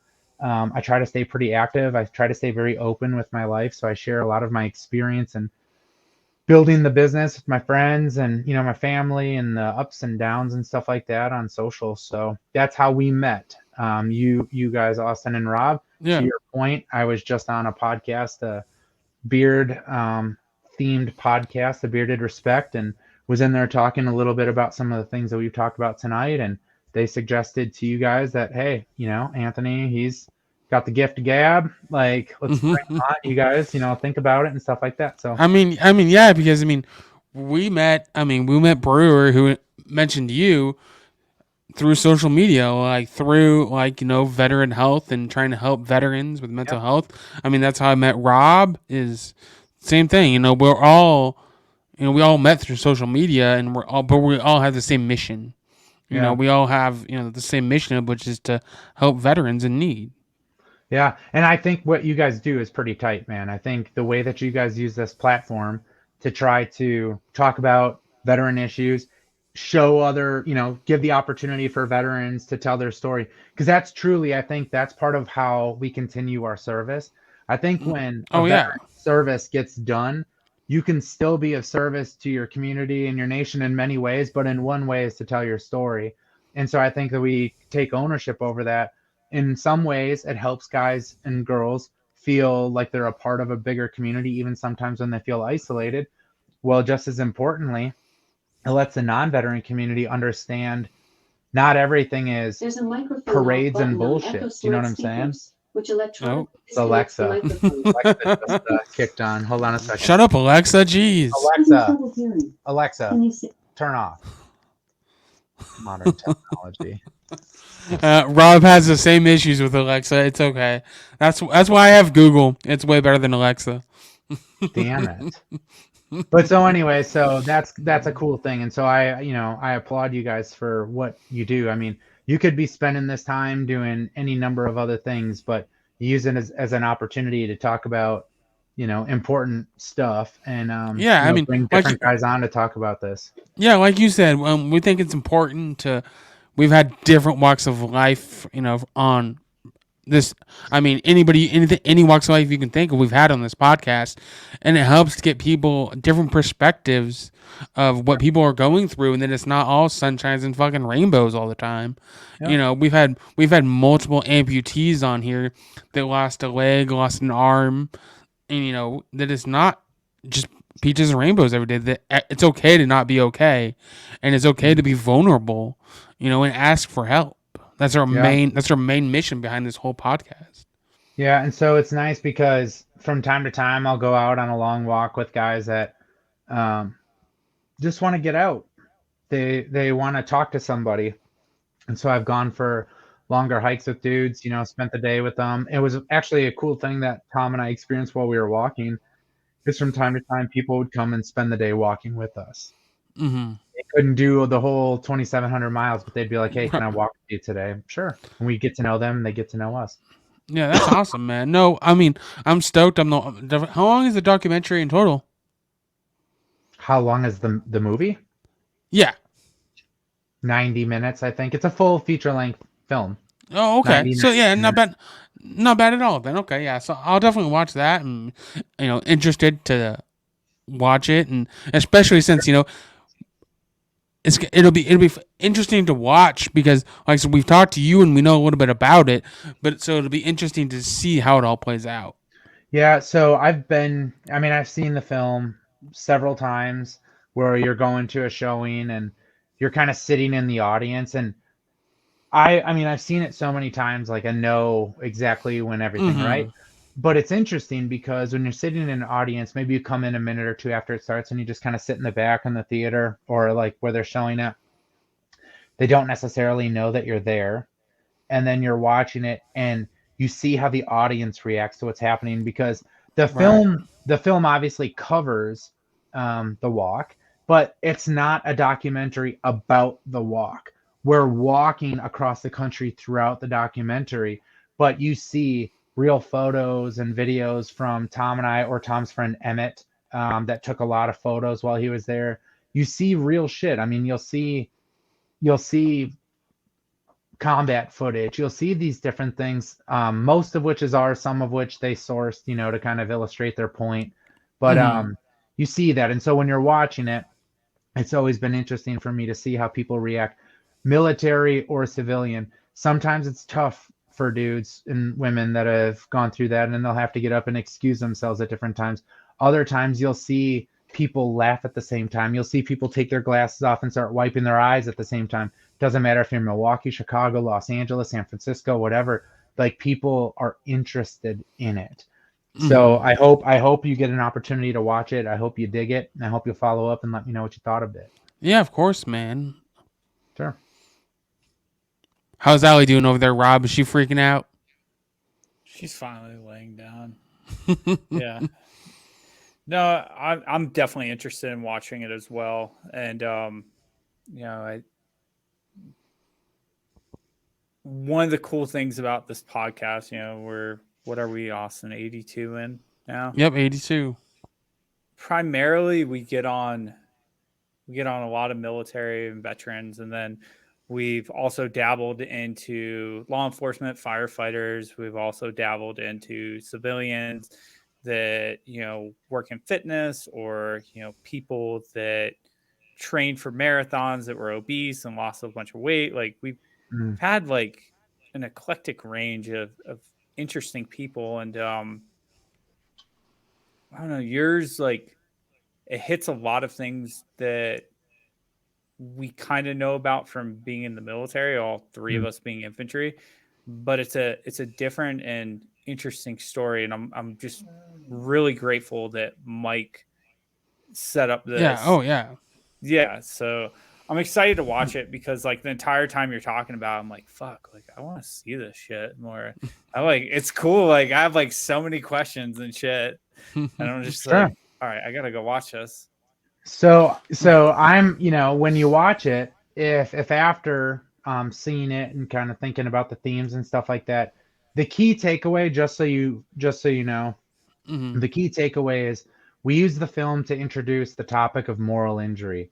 So in many instances, people will say like, oh, what you're dealing with is post-traumatic stress, and post-traumatic stress is more of like, I'd say, your body processing like normally an extraordinary set of circumstances. But post-traumatic stress has a lot more to do with like fear fear trauma. Moral injury is more like being involved and taking part of things that maybe go against your moral code. and things that is kind of endure beyond. So you can't really go medicate those things. It's not about depression necessarily. It's not about some of the ways that the VA was traditionally treating people, because people say, well, don't you think people at the VA should see this film and they'll promote it? And I'm like, I don't know, it's kind of different. And it's Mm-hmm. like, why? And you say, well, when if you're talking about moral injury, you call into question kind of the morality of war. And so it's not really, it's not Well, really and you a didn't judgment on the create it. warfighter, but no. Yeah, and So it's you not didn't so it's not create it about for that. that. No, it's not a judgment on war fighters or anything like that, but it's Mm-hmm. more like if you understand what war can do to people, Mm-hmm. then the question is like, well, then should we really be doing stuff like this? And so it's an interesting kind of way, and like we were talking about before, like new perspectives that you get. So it was nice to be a part of the film that Mm-hmm. was able to kind of talk about that topic a little bit more openly. So I hope you guys watch it. I hope you enjoy it, and Oh you yeah. follow up and let me know what you think. Yeah, no, for sure, man. Like I said, we appreciate, Brewer mentioning you and you coming on and, Sure. bullshitting with us and telling us your story and your journey. Like I said, we do appreciate it. The next thing we're gonna get into actually. So at the end of every episode, we like to end on a lighthearted, funny note. Okay. So we do ATI, which is fucked up. Would you rather questions? Being military, we have dark sense of humor. So we Okay, like man. to always end with fucked up questions that either leave your mind wondering why the fuck you came on this podcast, or just with a good laugh. So, Okay, man. All right, I'm down to clown. so anybody listening at this point, if this is your first time, if you don't want to hear some fucked up things, just don't listen to it. You can close out of this now. And if you Usually think you tell can listen, parents to stop listening at this yeah, point. parents or young kids or loved ones, or probably don't want to listen to this part because it gets fucked up. Go log off and say a prayer for us. Yeah. Okay, I'll go first. Let's see. Would you rather have to be naked at work for an hour, or be dropped off 2 miles from your house while you're naked and have to try and get home? 2 miles from my house and have to get home butt ass naked. Okay. Okay. Why? Um, I think it would be, well, so assuming that like nobody calls the cops and it ends prematurely, I just think it would be like like a better story if I was like, so there I was in Walmart's parking lot, butt ass naked, and I needed to get home, more than like, so there I was in the middle of this meeting, balls out, like just. I just think it would be a better story. Now the question is, do you think you would make it home? Fucking A, but I would. I'm not. Unless you get arrested. Yeah, I'll just explain to him. You don't understand, sir. I'm on a mission here. Like, just let me finish. Meet me at this address. Write me the ticket. Whatever you're gonna do, but I gotta get this done. I had two choices. It was either show up to work naked for a couple hours or walk home naked. That's right. That's right. Okay, what about you, Rob? I'm walking home naked too. I'm just gonna take the chance with the elk, the mountain lions, the snow. It's fucking snowing here again. No. God damn it.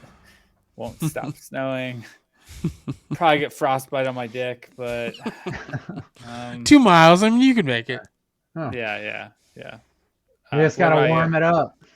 Right? Yeah. Yeah. I'll say I work from home, so I mean, me just sitting at home naked isn't really Nope, a big deal. You have to. So go I have to do the 2 miles because me just sitting at home naked is that's a daily occurrence. So I mean, Yeah.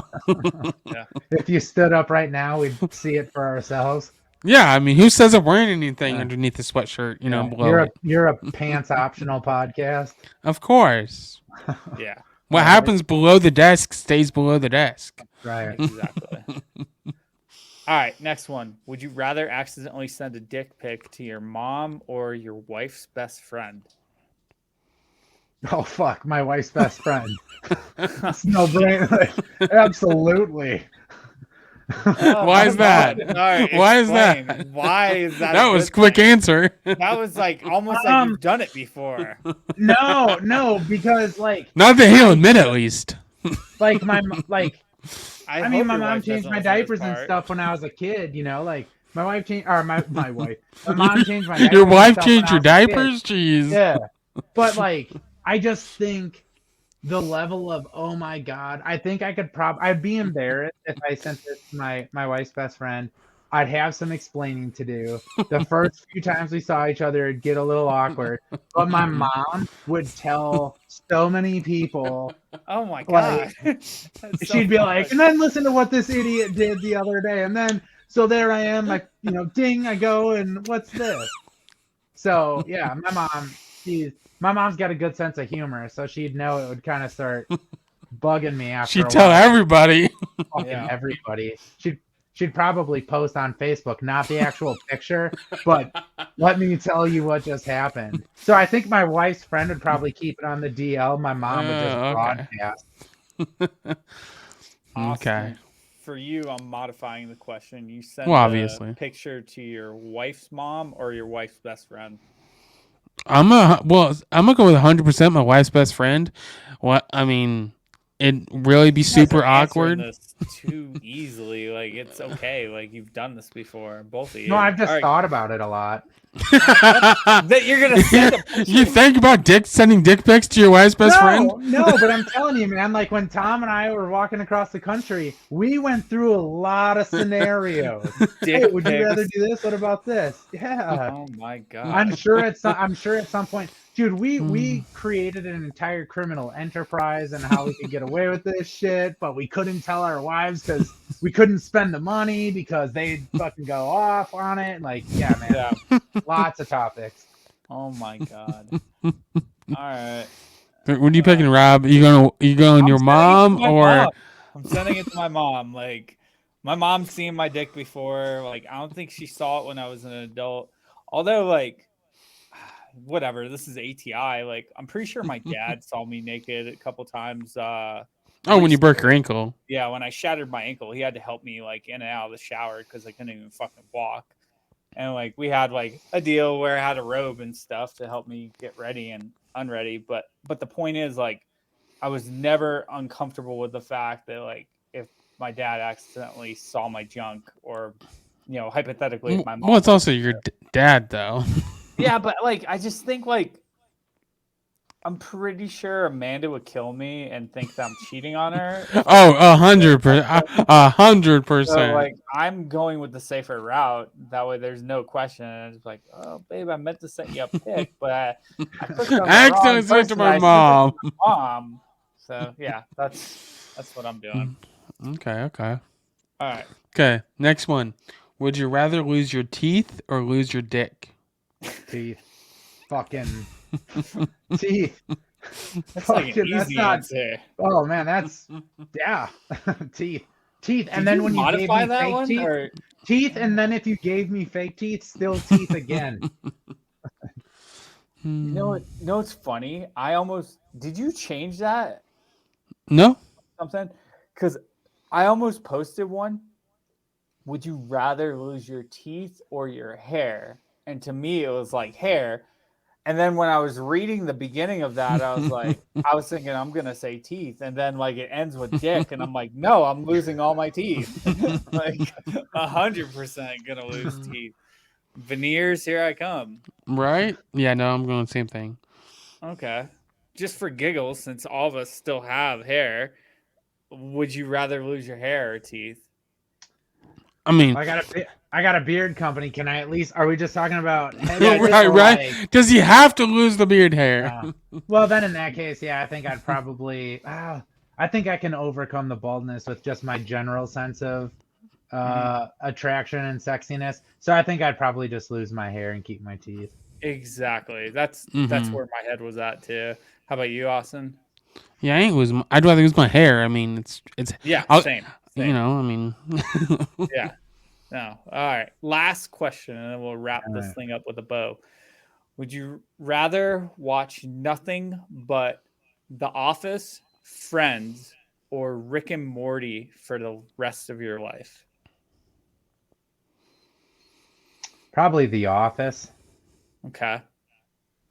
Probably, yeah. I mean, I just feel like that kind of irreverent sense of humor is Yeah. pretty No, it's funny. great fucking series.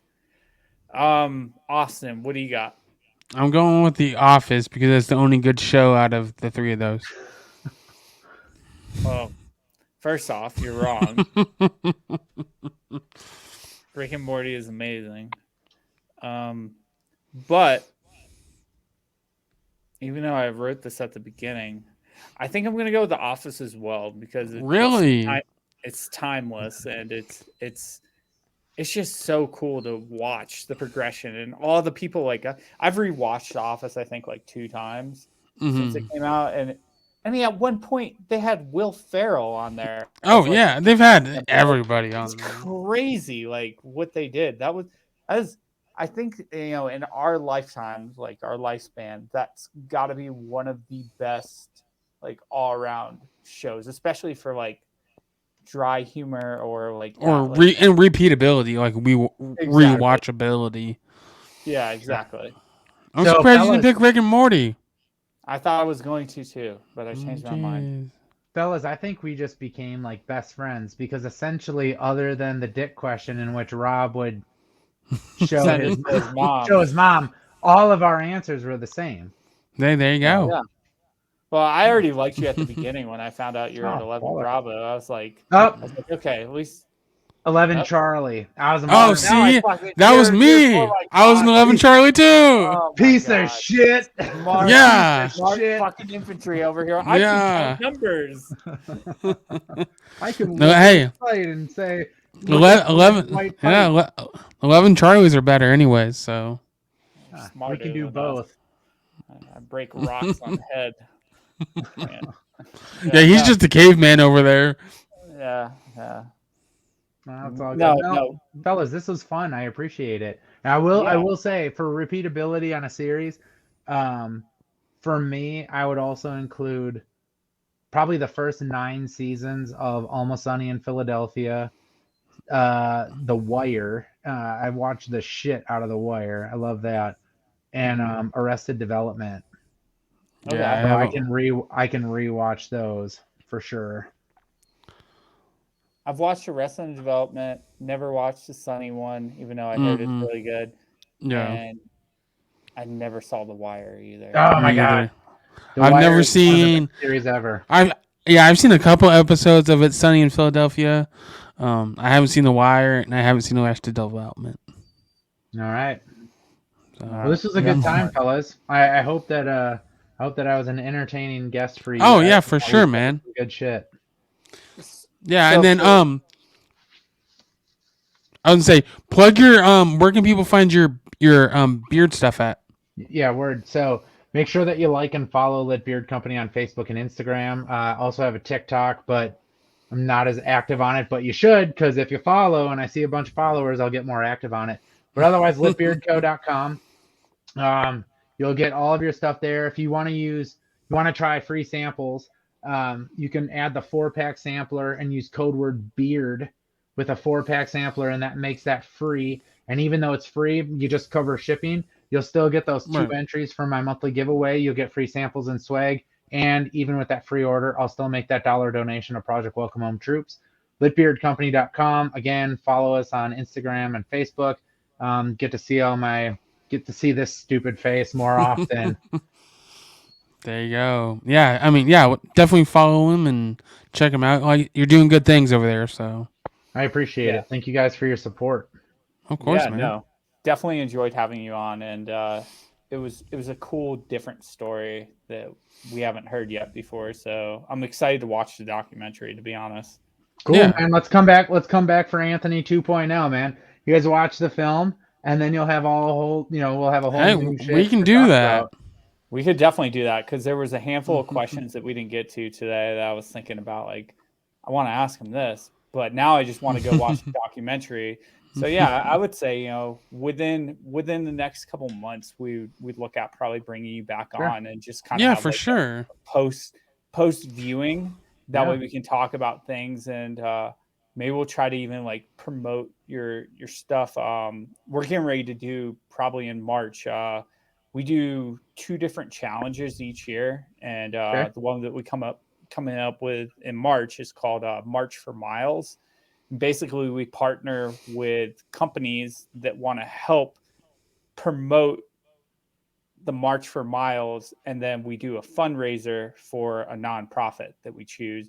And what we did last year was I think we had like 4 or 5 companies join us for it, and they offered either some sort of gift from their company or some sort of gift card.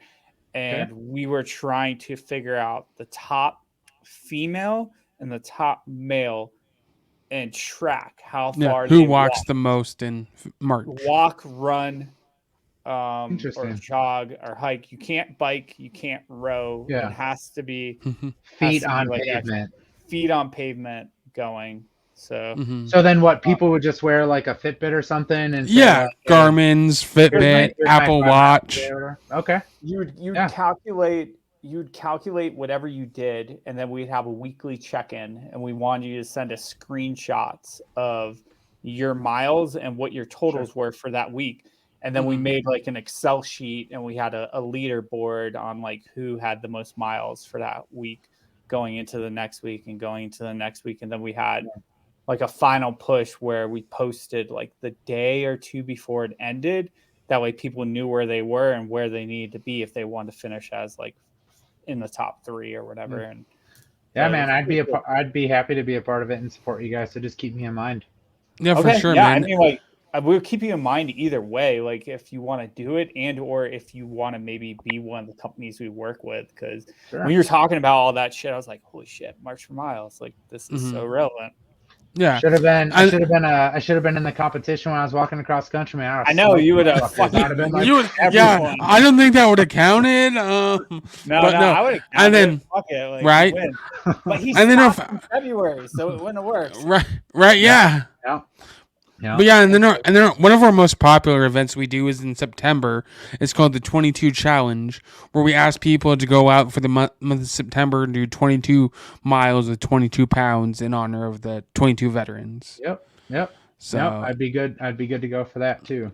So yeah, and we sell shirts and patches, and this is the patch we did from last year. So yeah, giggity, dude. Yeah, and we use that to again raise money for nonprofits and help veterans, and so Yeah, good just stuff, man. getting people active and shit. And we like to do it during those like off seasons. Like March is the beginning of spring, so it's not going to be stupid hot or stupid cold. And then September is like chilly, but it's not stupid fucking cold, and it's not in the middle of summer. So yeah. Nope, I'm good to go, man. Like you guys said, you watch the film and then keep me in mind, stay in touch. Yeah, of course, man. I'm happy to participate and be a part of it. Okay, cool. We'll talk more about that later then. I'm probably gonna put a bow on this and go let Allie out. Yeah, just don't go anywhere when we end this, so we can get a snapshot. Yeah. Just stick around for a moment. I'm gonna close this out. Sure. Everyone, this was Fight Like Hell, episode 82. I don't have to plug us because we plugged us at the beginning. We love you guys. Thanks for the support. Peace.